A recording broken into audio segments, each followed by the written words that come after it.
اس نے نیت کی کہ مثلا 2 رکعت صبح کی نماز پڑھتا ہوں واجب قربتاً نماز کس کی؟ اللہ کی. اب اس نے کہا اللہ اکبر، جیسے نماز شروع کی، ایک کمرے میں اس کی بوڑھی ماں، گھر میں کوئی اور خیال کرنے والا نہیں، اور بوڑھی ماں نے ایک مرتبہ آواز دی، میرے لال مجھے پیاس لگی ہے، پانی کا گلاس پلا دے. نماز میں اب سوال یہ کیا جائے کہ اللہ افضل ہے یا ماں افضل ہے؟ حکم شریعت یہ ہے کہ دوبارہ ماں اسے آواز دے، بیٹا میں پیاس سے مر رہی ہوں، مجھے ایک گلاس پانی کا پلا دے. تیسری بار آواز دے کہ بیٹا مجھے پانی پلا دے. حکم ہے کہ نماز کو توڑو گے، ماں کی آواز پر لبیک کہو گے. اب یہاں پہ 5 منٹ کے لیے بتائیے کہ اللہ افضل ہے یا ماں افضل ہے؟ جب افضل خدا ہے تو ماں کے کہنے پر خدا کی نماز کو کیوں توڑا جا رہا ہے؟ جب افضل اللہ ہے تو ماں کے کہنے پہ ذکر خدا کو کیوں روکا جا رہا ہے؟ سوال یہ ہے کہ میں ذکر خدا کو اس لیے نہیں روک رہا کہ ماں خدا سے افضل ہے، افضل تو خدا ہی ہے، کیونکہ اسی خدا نے حکم دیا کہ اگر ماں بلائے تو میرے ذکر کو چھوڑ دے.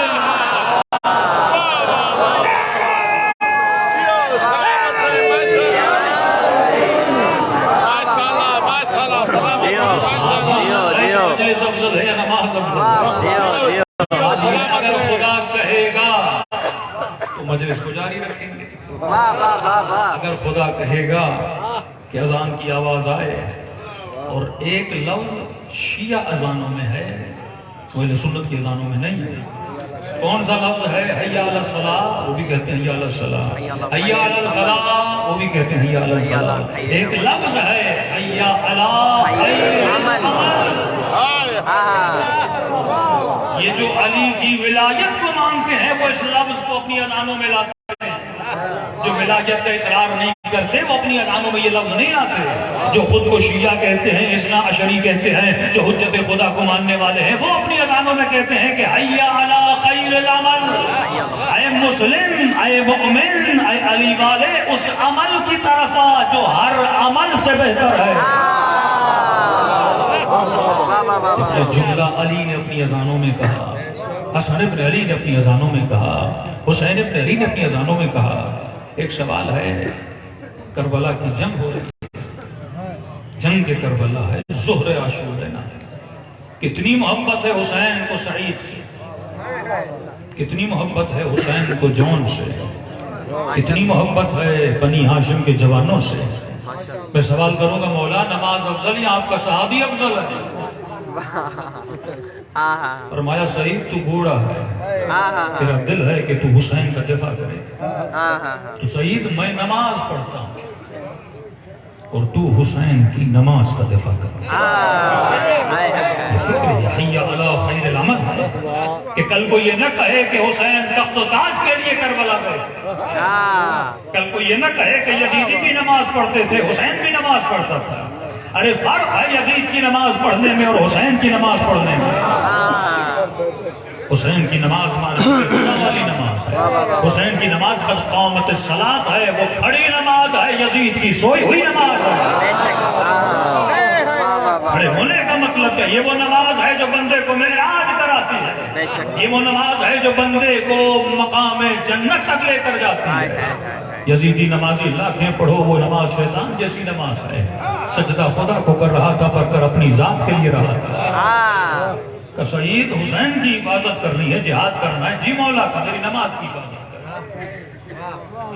استرار کی حالت میں مولا نے نماز پڑھی. میدان جنگ میں جو نماز ہوتی ہے بڑی مختصر نماز، لیکن پڑھی ہے میرے مولا. کہتے جب مولا نماز پڑھ رہے تھے، جب رکوع کی حالت میں ہوتے تھے، سینکڑوں تیر ہیں جو سعید کے سینے پہ لگے. بوڑھا اتنا ہے کہ کمر جھکی ہوئی، آنکھوں کے ابرو اتنے بڑے تھے کہ نظر نہیں آتا تھا. تاریخ لکھتی ہے سعید نے رومال اتارا، اپنے ماتھے پہ اور پیشانی پہ باندھا. کمر جھکی ہوئی تھی، ایک رومال کس کے اپنی کمر پہ باندھا، اور تیروں کی بارش ہو رہی تھی. کوئی تیر سعید کی آنکھ میں لگتا تھا، کوئی تیر سعید کے ماتھے پہ لگتا تھا، کوئی تیر سعید کے سینے پہ لگتا. تاریخ لکھتی ہے اتنے تیر لگے کہ بدن سے خون بہنے لگا. اب جب خون بہنے لگا تو بدن میں کپکپاہٹ طاری ہو گئی۔ ایک مرتبہ شہید نے مڑ کے دیکھا کہ مولا حسین ابھی قیام کی حالت میں، بدن میں طاقت نہیں، اتنا قریب تھا کہ شہید جھکتا ہوا اس کا سر جھکنے لگا۔ اس نے دونوں ہاتھوں کو اپنی کمر پہ رکھا اور اپنے بدن کو کہا بس اتنی مہلت دے حسین سجدے میں، کیونکہ اگر میں جھکوں گا وہی تیر حسین ابن علی کو۔ یہ حیا اللہ خیر مقصد مجلس یہ ہے، مجلس کا مقصد نہیں کہ ہم روئیں بابا کرے اور چلے جائیں۔ اگر مجلس مجھے جنت کا راستہ نہ دکھائے، اگر مجلس کے ذریعے سے میرے وجود میں فتح حسین نہ آئے۔ کسی نے میرے مولا زین العابدین سے پوچھا مولا آپ سب کہتے ہیں کہ آپ کے بابا کی شہادت سجدے میں ہوئی، کہاں سجدے میں ہوئی؟ کہ مولا دوسری طرف آپ کہتے ہیں کہ اتنے زخم تھے بدن میں۔ تو مشہور جملہ ہے کہ حسین اور حسن کے بدن میں فرق یہ تھا، حسن کے بدن پر تیر تھے اور حسین کا بدن تیروں پر تھا۔ اب تصور کیجئے اگر تیر کی لمبائی اتنی بھی ہو اور مولا حسین کا بدن تیروں پر ہے تو کم از کم زمین تیر کی لمبائی کے مطابق مولا حسین کی پیشانی سے فاصلے پر ہے۔ سجدہ کہاں کیا جاتا ہے؟ خاک پر۔ سجدہ کہاں کیا جاتا ہے؟ مٹی پر۔ کہ مولا جو بدن تیروں پر ہو اس بدن میں سجدہ کیسے کیا؟ یہاں میرے مولا زین العابدین کی آنکھوں میں آنسو آ گئے۔ فرمایا تو سچ کہتا ہے بدن تیروں پر تھا، لیکن میرے بابا نے اپنے دونوں ہاتھوں سے خاک کربلا کو جمع کر دیا۔ اتنی خاک جمع کی کہ حسین کی پیشانی خاک کربلا پر۔ زندان شام میں آدھی رات کا وقت، امام سجاد دیکھتے ہیں بی بی زینب وضو کرتی ہے، لیکن جب وقت نماز ہوتا ہے تو بیٹھ کے نماز پڑھتی ہے۔ یہ عالمہ مکتب علی ہے۔ بیٹھ کے نماز بندہ تب پڑھتا ہے جب اتنی تکلیف ہو کہ کھڑا نہ ہو سکے۔ ایک مدینے میں زینب کی ماں نے بیٹھ کے نماز پڑھی، ایک مدینے میں سیدہ زینب نے بیٹھ کے شام میں نماز پڑھی۔ تو مولا نے فوراً سوال کیا بھی اماں کوئی تکلیف ہے؟ فرمایا سجاد میرے لال زندان میں کھانا بہت کم آتا ہے، میں سارا کھانا بچوں میں تقسیم کرتی ہوں، اب زینب کے بدن میں طاقت نہ رہی کہ کھڑے ہو کر نماز پڑھے۔ تو بندہ 5 منٹ اتنا سوچے میرا تو پیٹ بھی بھرا ہوا ہے، اس بی بی کے بدن پہ تو تازیانے بھی لگے۔ اور الوداع کرتے ہوئے امام حسین نے فرمایا بہن زینب مجھے نماز تہجد میں یاد رکھنا۔ مولا حسین آپ کو کیا ضرورت ہے کہ بی بی زینب نماز تہجد میں یاد رکھے؟ نماز تہجد میں کسے یاد رکھا جاتا ہے؟ جملہ کرتے اللہم اغفر فلاں، اے خدا فلاں کو بخش دے۔ کیا حسین کو بخشش کی ضرورت ہے؟ علیہ باللہ جو امام معصوم ہے وہ کہے کہ بہن زینب نماز شب میں یاد رکھنا۔ یہ بی بی زینب کو پیغام نہیں اپنے شیعوں کو پیغام ہے کہ جب قنوت نماز تہجد میں ہاتھ اٹھاؤ تو حسین کی وصیت کو یاد کرنا، اور جب حسین کی وصیت یاد آئے گی تیری آنکھوں میں کربلا کے صدقے میں خدا آنسو جاری کر دے گا۔ اور پھر میرے مولا فرماتے خدا 2 آنکھیں کبھی قیامت میں نہیں روتی، ایک وہ آنکھ جو حسین کے غم پہ روتی ہے، دوسری وہ آنکھ جو اپنے گناہوں پہ روتی ہے۔ یہ 2 آنسو خدا نے آپ کو دیے ہیں، مقصد کسی کی دل آزاری نہیں ہے، لیکن آج تک نہیں ہوا ہماری زندگی میں کہ اذان آ جائے اور ہم مجلس کو کنٹینیو رکھیں، ایک وقفہ دیا کریں کم از کم بیچ میں نماز کا، تاکہ جن کو نماز پڑھنی وہ جا کے نماز پڑھیں۔ اگر ہم وقفہ نہیں کریں گے تو اس گناہ میں ہم شامل ہیں، مطلب ہم لوگوں کو مہلت ہی نہیں دے رہے نماز پڑھنے کی۔ یہاں ذکر حسین سنا، وہاں مسجد میں جا کے نماز پڑھی تو اس کا سارا ثواب بانیان مجلس کو ملتا ہے۔ یعنی کہ ایسی نماز جس کے قلب میں حسین کا غم بھی ہے، جو کان حسین کا ذکر سن چکے ہیں اور وہی زبان جا کے ذکر خدا کرے گی تو یہ نماز کربلائی نماز بن جاتی ہے۔ صلی اللہ علیہ وسلم۔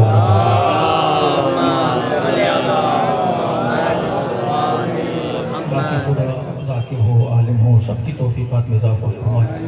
یہاں سب ذکر کرنے آتے ہیں، تھوڑی بہت در علی سے در حسین سے خیرات لینے آتے ہیں۔ خدا فرمائے اور بالاخص دانیہ نے مجلس کی محنتوں کو، کاوشوں کو سالہ سال نیجت سے ہو رہے، خدا ان کی توفیقات میں اضافہ فرمائے اور ہم سب کو قبر و قیامت میں مولا حسین کی شفاعت نصیب فرمائے۔ صلوات محمد و آل محمد۔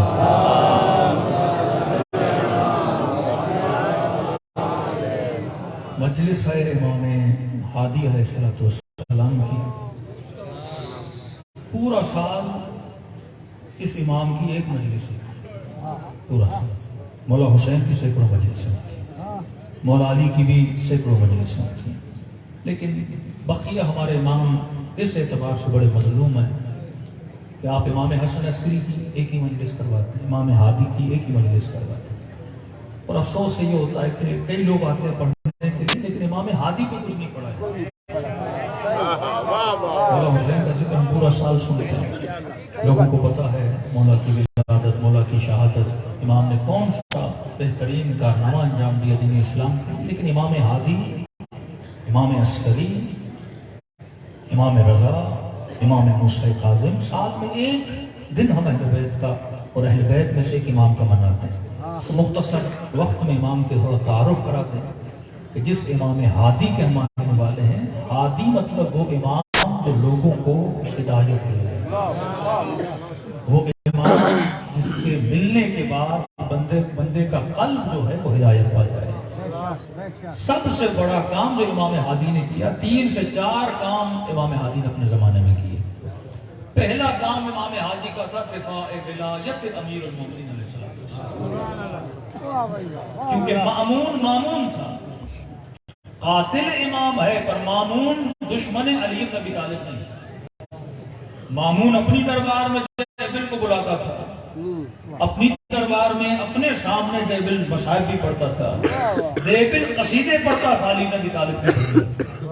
مامون نے کئی مناظرے کروائے امام رضا کی مسیحیوں کے ساتھ، اختلاف حکومتی تھا، مولا کو قتل کر دیا، لیکن اس طرح سے یہ دشمن علی بن ابی طالب نہیں تھا۔ لیکن امام ہادی جس زمانے میں تھے وہ زمانہ متوکل کا زمانہ، یہ اشد ترین شقی ترین شخص تھا جس کے دل میں بغض علی بن ابی طالب تھا۔ تبھی امام ہادی نے اپنے زمانے میں یہ زیارت جامع کبیرہ جو شیعہ پڑھتے ہیں، بہترین زیارت، جامع زیارت، یعنی اگر یہ بولا جائے کہ اہل بیت کا کوئی شناختی کارڈ ہے وہ ہمیں دکھاؤ، تو زیارت جامع کبیرہ در اصل شناختی کارڈ ہے اہل بیت علیہ السلام، جس میں آپ تمام تر مکاتب کو بتا سکتے ہو کہ اہل بیت کی ڈیوٹی کیا تھی، جس میں آپ بتا سکتے ہو کہ خدا نے اہل بیت علیہ السلام کو کتنے کرامات سے نوازا تھا۔ دوسری زیارت ہمیشہ پڑھیے زیارت غدیر، وہ بھی کس نے سکھائی ہے؟ امام ہادی علیہ السلام۔ اور جتنی زیارتیں ہیں ان میں آپ کو قرآن کی آیتیں بڑی کم نظر آتی ہیں، لیکن جب آپ زیارت غدیر پڑھتے ہو وہ امام ہادی نے ایک ایک فضیلت مولا امیر المومنین کی زیارت غدیر میں آیتوں کے ساتھ ذکر کیا ہے کہ گویا یہ پورا قرآن اگر اترا ہے تو علی بن ابی طالب کی فضیلت میں تیسری زیارت مطلقہ، یہ بھی امام ہادی علیہ السلام سے، یعنی آپ زیارت جامع کبیرہ میں لفظ اللہ کو سرچ کریں گے، یعنی یہاں پہ ذکر خدا ہے، یہاں پہ ذکر اہل بیت ہے۔ امام ہادی نے اپنا ذکر خدا کے ذکر سے جدا کرنے نہیں دیا۔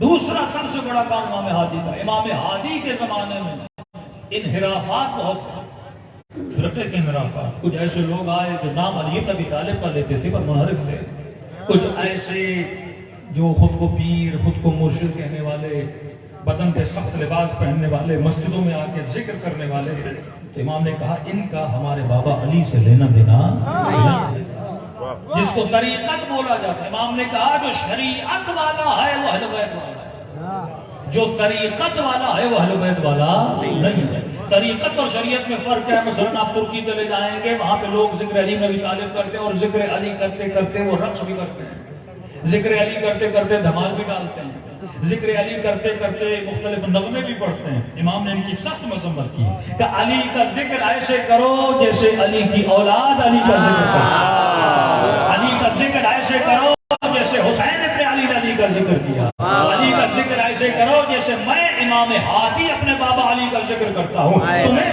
ذکر بھی کرنا ہے تو شریعت کے دائرے میں کرنا ہے، طریقت کے دائرے میں نہیں۔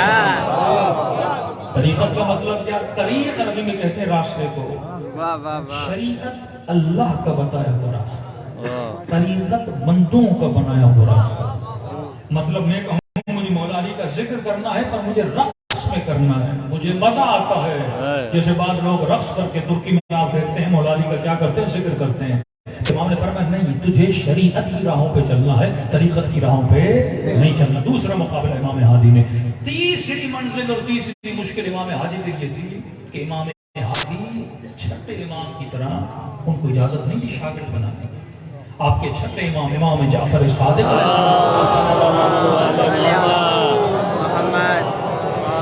4000 شاگرد ہیں امام جعفر صادق، جن میں سے امام ابو حنیفہ معروف ترین شاگرد ہے، جو کہے لولا سنتان لہلک نعمان، اگر 2 سال نہ ہوتے تو نعمان ہلاک ہو جاتا۔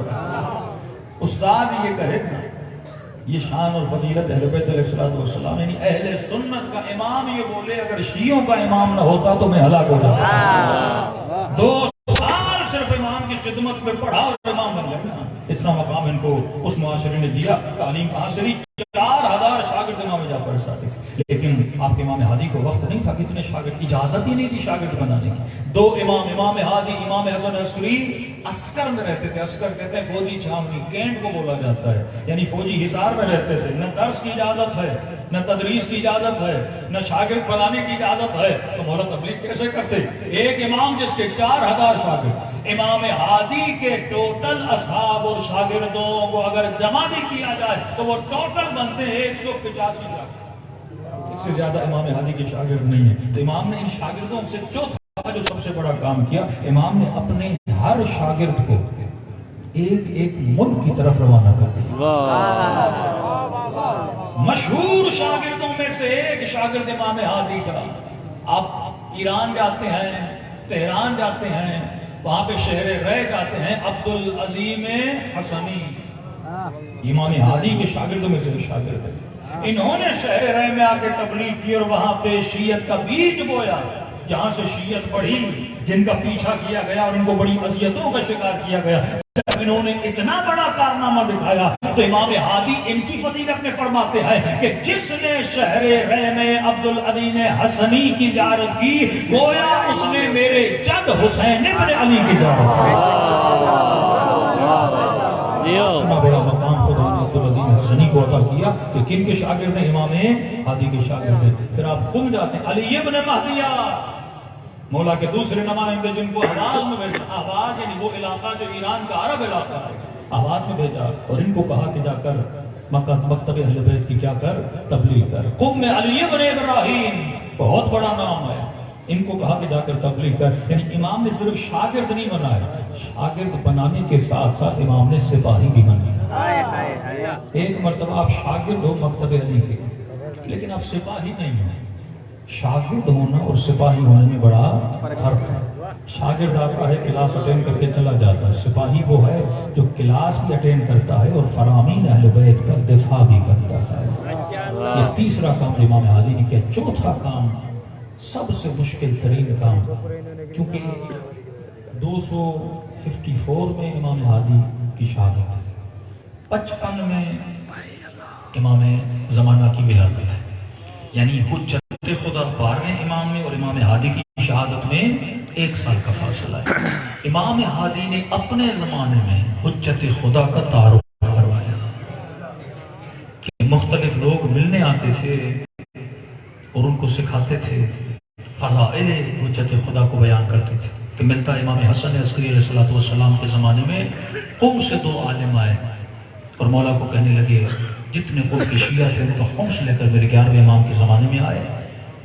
تعارف اہل بیت کس طرح کراتے تھے؟ کہتے تھے ہمیں پتا نہیں تھا کہ امام کے گھر میں کسی بچے کی ولادت بھی ہو چکی ہے، لیکن جب جاتے تھے مولا کی گود میں 5 سال کا بچہ ہوتا تھا۔ اب یہ نہیں پتا یہ بچہ کس کا ہے، مولا کے تشریف لے کر جاتے تھے، سوال جواب کرتے تھے، لیکن عجیب منظر تھا۔ جب اس دفعہ گئے تو ہم نے کیا دیکھا، 11ویں امام کی گود میں 5 سال کا بچہ ہے۔ کہتے ہیں ہم خمس لے کر کے مولا یہ فلاں گاؤں سے، مولا یہ فلاں شیعہ نے نذرانہ دیا، مولا یہ فلاں شیعہ کا خمس ہے، خمس ہم نے رکھا کہ ہمیشہ امام ہم سے خمس لیتے تھے، لیکن اس وقت امام نے بچے کو اشارہ کیا، واہ واہ واہ، تو جا کے قوم کے آئے ہوئے مومنوں کا قوم سنو کہ تب 5 سال کا بچہ آگے بڑھا اور اس نے خود بتانا شروع کیا یہ جو کٹھڑی ہے یہ فلاں مومن نے بھیجی ہے، یہ جو کٹھڑی ہے یہ فلاں مومن نے بھیجی ہے، کہ سب کچھ لیتے گئے، کچھ کا دیا ہوا پیسہ امام نے واپس کیا، کہ ان کو جا کر یہ مال واپس دینا اور کہنا اگلی بار بھیجنا ہے تو حلال کی کمائی سے بھیجا کریں۔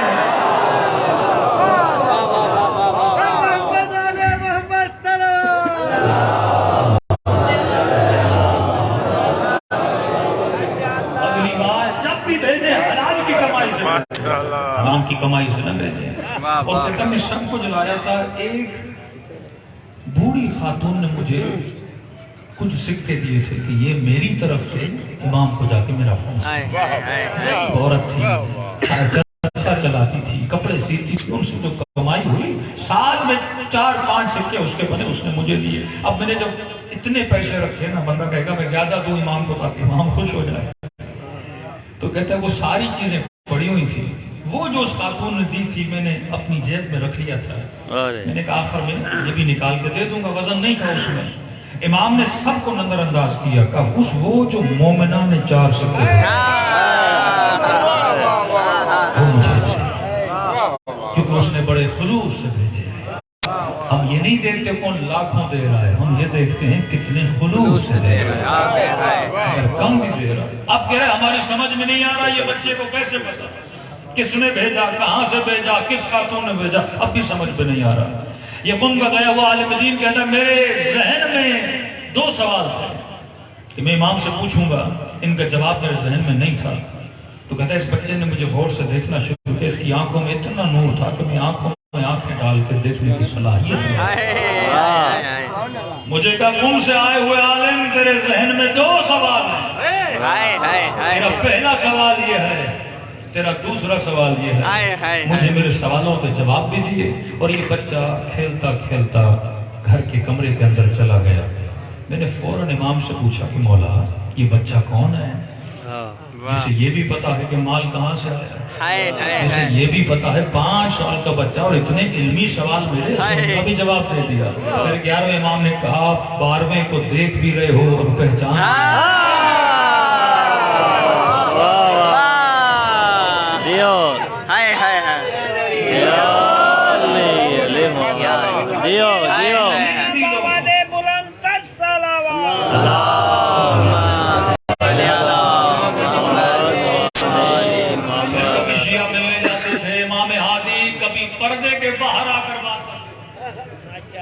کبھی شیعہ ملنے آئے اپنے ہی گھر میں مولا پردہ لگا دیتے تھے۔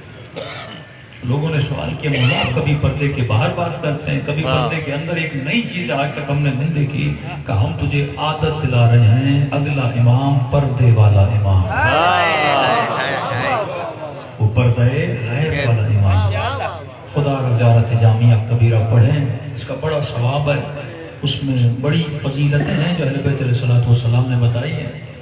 دوسری چیز امام ہادی کی جو اس زمانے میں مشہور تھی کہ لقب ہے ہادی والسجیت ام الکرم، یعنی اتنے کریم تھے صرف اپنوں کے لیے نہیں غیروں کے لیے۔ اس زمانے میں ایک مسیحی کا نام ہے یوسف ابن ابراہیم، اس کو متوکل نے بولا۔ اب متوکل جس کو بھی بلاتا تھا کم سے کم اس کی سزا یہ تھی بندے کو 4-5 سال جیل میں ڈال دیتا تھا، یا بلاتا نہیں تھا یا بلاتا تھا تو بندے کو جیل میں ڈال دیتا۔ یہ ملا امام ہادی کے ایک شیعہ سے کہنے لگا مجھے متوکل بلا رہا ہے، تو ہم کیا کریں گا، تجھے پتا ہے کتنا بڑا ظالم ہے، اگر ہو سکے تو میں تیرے امام کے لیے 100 درہم نظر پہ نکالوں کہ میرے امام کے نظر کے لیے مسیحی ہے، کرسچن ہے، کہ مشہور ہے جو بھی ان کی نظر کرتا ہے وہ مصیبتوں سے بچ جاتا ہے، کہ نظر کرتے اس نے 100 درہم نکال کے رکھے۔ گیا متوکل نے سے کچھ بھی نہیں کہا، نکلنے کے بعد امام ہادی سے ملنے آیا، اور ملنے کے بعد امام ہادی کا شیعہ بن کے واپس چلا گیا۔ یہاں تک کہ خود متوکل کے لیے مشہور ہے کہ متوکل کی پیٹھ میں ایک زخم ہوا کہ کئی مہینوں تک اپنی پیٹھ پہ سو نہیں پاتا تھا، کئی مہینوں تک ایک ایسا زخم کہ پیٹھ رکھے تو متوکل کو تکلیف ہو۔ متوکل کی ماں نے متوکل کی شفا کے لیے امام ہادی کے لیے 300 درہم کی نظر مانگی ہائے ہائے کہ اگر میرے بیٹے کو شفا مل جائے امام ہادی کی، یعنی دشمن بھی اگر مصیبت میں پڑتے تھے تو امام ہادی کا نظرانہ دیتے تھے. تو کسی نے امام ہادی سے کہا مولا ہم تو یہ سمجھتے تھے آپ صرف اپنے شیعوں کو ٹھیک کرتے اور ان کو شفا دیتے. امام نے کہا ہم صرف شیعوں کو نہیں، جو بھی ہمارا نذرانہ دیتا ہے ہم اسے شفا عطا کرتے ہیں. ابھی لوگ سوال کرتے ہیں مولانا ہندو تھا لیکن نذرانہ مانگا علی اصغر کے جھولے پر، امام حسین نے بیٹا کیسے دے دیا؟ سخی میں اور کریم میں فرق ہے. ہم سخی تو ہو سکتے ہیں پر کریم شاید نہیں ہو. سخی صرف اپنوں کو دیتا ہے، کریم اپنے کو بھی دیتا ہے، کریم غیر کو بھی دیتا ہے. خدا کریم ہے، اللہ کی طرف اللہ کو پتا ہے بتوں کو سجدہ کر رہا ہے، پر جب مانگتا ہے تو خدا بت پرست کو بھی دیتا ہے، خدا اپنے کو بھی دیتا ہے. بس فرق یہ ہے غیروں کو تھوڑا ملتا ہے، اپنوں کو بہت زیادہ ملتا ہے. کسی نے امام حسین سے سوال کیا مولا ہم آپ کی زیارت کا بڑا شوق رکھتے ہیں، آج دنیا امام حسین کی زیارت کے لیے روانہ ہو رہی ہے، لیکن کہا کہ مولا صرف امیر آ رہے ہیں آپ کی زیارت، پیسہ ہے، دولت ہے، صحت ہے، جوانی ہے، طاقت ہے، وہ آپ کی زیارت کے لیے آ رہے ہیں. مولا وہ بندہ جو فقیر ہے، پیسے نہیں، صحت نہیں، بیمار ہے، چل نہیں پا رہا، اتنی مصیبت ہے، اگر زیارت پہ جائے بھی تو اپنے ساتھ ایک اور بندے کو لے جائے، مطلب 2 لوگوں کا خرچہ کر کے جائے. تو امام حسین کو کہا کہ مولا میں نے سنا تھا آپ کریم ہیں. کریم کا مطلب یہ ہے کسی کو خالی ہاتھ نہیں لوٹاتا، کسی کو بھی خالی ہاتھ نہیں لوٹاتا. کہا مولا پھر میرے پاس پیسے نہیں، دولت نہیں، اور اگر میں مر گیا، منکر و نکیر نے مجھ سے پہلا سوال یہ کیا کہ بندہ خدا تھا تو حسینی، لیکن اپنے نام اعمال میں ایک بھی زیارت حسین ابن علی کے لے کر نہیں آیا تھا، تو کیسا عاشق حسین ہے؟ کہ مولا مجھے شرمندگی نہیں ہوگی ملائکوں کے سامنے کہ جب پوچھیں گے تو حسین کا عاشق تھا پر تیرے نام اعمال میں ایک بھی زیارت حسین ابن علی کی نہیں ہے؟ کہتا رو رو کے سو گیا، خواب کے عالم میں مولا حسین کی زیارت نصیب کہ میرے چاہنے والے ہم کریم ہیں، تو نے سچ کہا، ہم کسی کو خالی ہاتھ نہیں لوٹاتے، لیکن سنا ہے نا تو نے تاکید زیارت حسین کہ جتنا ہو سکے حسین کی زیارت پہ آیا کرو، کنجی کمائی جمع کر کے حسین کی زیارت پہ آیا کرو. لیکن اگر واقعا نہیں آ سکتے، اتنی صلاحیت نہیں کہ حسین کی زیارت کو آؤ، تو وہاں فرماتے ہم کریم ہیں، تجھے گھر بیٹھے اپنی زیارت کا ثواب عطا کر دیں. نیت خالص و بندہ جانا چاہے پر جا نہیں سکتا، بندہ تڑپ ہے پر بدن ساتھ نہیں دے رہا کہ اہل بیت کی زیارت کو جائے. فرماتے گھر بیٹھے ہماری زیارت کا ثواب حاصل کر سکتے ہو. فوراً کہا کہ مولا وہ کیسے؟ کہ دیکھو اگر خلوص دل سے مجھ حسین کو سلام کرو، خلوص دل سے میں حکم دوں گا ملائکوں کو کہ لکھیں تیرے نام اعمال میں یہ حسین کا ذات ہے، یہ کریم ہے. اس نے فوراً کہا مولا جو بھی سلام کرے اسے ثواب زیارت ملے گا. امام نے کہا ایک نشانی ہے، اگر نشانی آ جائے. اس سال ایام فاطمیہ میں ایک اہل سنت ہمارے ساتھ تھا قافلے میں، ان کے ساتھ ایک معجزہ بھی ہوا. اگر بندے کا دل پاک ہو، نیت خالص ہونا ہدایت لینے کی، کیونکہ وہ ہادی ہیں، ممکن نہیں وہ آپ کو ہدایت دے. ہدایت کی دعا کا حکم خدا نے دیا ہے کہ ہر نماز میں ڈیلی بندہ کہتا ہے اہدنا الصراط المستقیم، خدا مجھے ہدایت دے. اور دعا مانگنے کے بعد بھی بندے کو ہدایت نہ ملے، اس کا مطلب دل ناپاک ہے. اگر دل پاک ہو بندے کو فوراً ہدایت مل جائے. یہ سنت کا مومن جب بھی میں ذکر جناب سیدہ کرتا ہے اس کی آنکھوں سے آنسو بہنا شروع ہو جاتا. میں نے کہا وہ کون سی چیز ہے جس نے تجھے مکتب آل محمد میں لایا اور تو کربلا کے پہنچا؟ کہتا مولانا ایک ہی میرا سوال تھا جو میں نے اپنے تمام علماء سے کیا. میں نے کہا کون سا سوال؟ کہ سوال یہ تھا کہ نبی کی بیٹی دربار میں گئی ہیں؟ کہا پہلے مجھے کہتے تھے نہیں گئی، شیعہ جھوٹ بولتے ہیں، لیکن کہتا جب میں نے جلالی کا تقریر سنی، اس نے کہا گئی تھی اور الیاذ باللہ وہ قصوروار تھی، وقت کا حاکم اکبر تھا، کہتا ہے تشویش پیدا ہوئی۔ پھر میں نے طاہر القادری کی تقریر سنی، اس نے بھی اپنی تقریر میں کہا کہ نبی کی بیٹی گئی تھی۔ میں نے کہا پھر یہ تو سب اہل سنت کو پتا ہے، اس میں کون سی نئی بات ہے؟ آپ کس چیز کی وجہ سے شیعہ ہوئے؟ یا دل میں رغبت پیدا ہوئی کہ امام حسین نے تجھے کربلا بلایا ہے؟ کوئی تو ایسی امام حسین کو تمہاری عادت پسند آئی ہے کہ جس کی وجہ سے کربلا بلایا۔ پتہ نہیں، میرا مسئلہ یہ نہیں کہ حق پہ تھی نہیں تھی، آج مولوی یہ بحث کر رہا ہے نا نبی کی بیٹی حق پہ تھی یا خلیفہ حق پہ تھا نا، کہ میرا مسئلہ یہ نہیں تھا۔ کہتا ہے ایک ہی بات سوچ سوچ کے میں روتا ہوں، ایک ہی بات سوچ سوچ کے میں روتا ہوں۔ میں نے کہا کون سی بات؟ کہ یہی سوچتا ہوں کہ ضرورت کیا پڑی کہ گھر سے نکل کے دربار گئے۔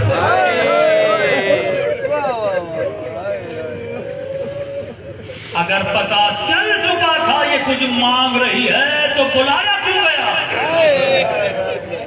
اگر نہیں ہوتا، مجھے پتا چلتا نبی کی بیٹی کچھ مانگ رہی، میں گھر جا کے ان سے پوچھتا۔ یہ سارا مباحثہ، یہ سارا ٹاکرا گھر پہ ہوتا، یہ سارا مناظرہ گھر پہ ہوتا، یہ دلیلیں جو نبی کی بیٹی دیتی رہی اور وقت کا حاکم دیتا رہا، یہ گھر پہ جا کے گفتگو ہوتی۔ امت کے رسول کی بیٹی،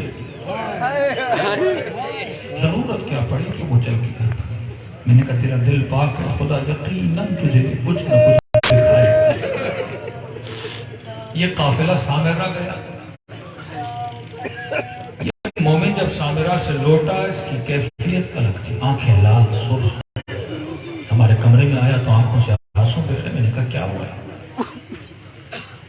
کہتا ہے مولا ہادی کی قبر کی زیارت کی سامرہ، امام حسن عسکری کی زیارت کی، بی بی حکیمہ خاتون کی زیارت کی، بی بی نرجس خاتون کی زیارت کی۔ نیچے مجھے کسی شیعہ نے کہا نیچے سرداب ہے، کہ سرداب میں کیا ہے؟ کہ یہاں حجت خدا پردے غیب میں چلے گئے، یہ گھر نہیں، یہ اہل بیت کا قید خانہ ہے۔ کہتا میں نیچے گیا، ایک بورڈ لگا تھا جہاں پہ زیارت پڑھی جاتی ہے۔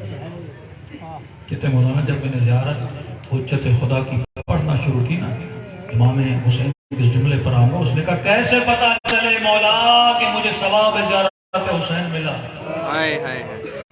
کہتا جیسے میں نے زیارت پڑھنا شروع کی، اچانک میرے دل میں کھچاؤ پیدا ہوا کہ جیسے کوئی مجھے اپنی طرف بلا رہا ہے، آوازیں دے رہا ہے۔ اور کہتا میں کھینچتا کھینچتا اس پتلی گلی سے چلتا چلتا جا کے میں اس جالی تک پہنچا جہاں کے لیے مشہور ہے کہ یہاں سے امام زمانہ پردے غیب میں گئے۔ کہتا اس جالی کو دیکھنا تھا، میری آنکھوں سے آنسو رکنے کا نام نہیں لے رہے تھے، جیسے کسی نے میرے دل کو کھول دیا ہو، جیسے صدیوں سے میں کسی سے بچھڑا تھا اس سے مل چکا ہوں، جیسے صدیوں سے مجھے کسی کی تلاش تھی، اللہ نے آج مجھے عطا کر دیا ہے۔ کہتا جب میں نے جالی پہ ہاتھ رکھا نا، مجھے ایسے لگا کہ جالی نرم ہو چکی ہے اور اندر سے دو ہاتھوں نے میرے ہاتھوں کو تھاما۔ کہتا 2 گھنٹے تک میں اپنے آپ میں نہیں تھا، اور اندر ہی اندر میں دل کر رہا تھا کہ میں یہ دعا پڑھوں جو آپ اپنی مجلس کے شروع میں پڑھتے ہیں، اللہم کل ولیک الحجۃ الحسین۔ اس مومن نے کہا مولا حسین طلب ہے عشق، آپ کریم ہیں، کہ مجھ حسین کو خلوص دل سے سلام دو، میں حکم دوں گا لکھیں تیرے نام اعمال میں اس نے حسین کی زیارت کا ثواب حاصل کیا۔ کہ مولا پتہ کیسے چلے؟ امام نے کہا جب مجھ حسین کو سلام کرو اور نہ چاہتے ہوئے تیری آنکھوں سے آنسو نکل آئے۔ کہ مومن یہ مت سمجھنا یہ تیرے آنسو ہے، حسین نے تیرے آنسوؤں کے ذریعے تجھے تیرے سلام کا جواب دیا۔ یہ ہے دل کا ٹوٹنا۔ کتنے مومن کربلا گئے، کہتے مولانا ہم مولا حسین کے حرم میں جانے سے پہلے اذن دخول پڑھتے ہیں، اذن مطلب اجازت، دخول یعنی اندر جانے کی اجازت۔ ادخل یا اللہ، ادخل یا رسول اللہ، ادخل یا مولاتی یا فاطمہ الزہرا۔ اے خدا کیا حسین کے حرم میں آ جاؤں؟ یا رسول اللہ آ جاؤں حسین کے گھر میں؟ مولا علی داخل ہو جاؤں؟ کہ جب میں اجازت مانگ رہا ہوں مجھے کیسے پتا چلے حسین نے اجازت دی ہے کہ اندر آ جاؤں؟ ایسے تو صدام بھی گیا حسین کے حرم میں نماز پڑھ کے آیا، ایسے تو کئی زانی اور فاسق بھی کعبے کے اندر جاتے اور نمازیں پڑھ کے آتے ہیں، ایسے تو کئی بدکار بھی کعبے کی چھت پہ جا کے نمازیں پڑھ کے آتے ہیں۔ مجھے کیسے پتا چلے کہ حسین نے اجازت دے کر اندر بلایا ہے؟ باسو فرماتے وہی روش ہے، جب اذن دخول پڑھو اور پڑھتے پڑھتے تیرا دل ٹوٹ جائے اور آنکھوں سے آنسو جاری ہو جائے تو سمجھنا حسین نے تجھے اجازت دی ہے کہ آ جا میرے حرم میں، آ جا میرے ساتھ۔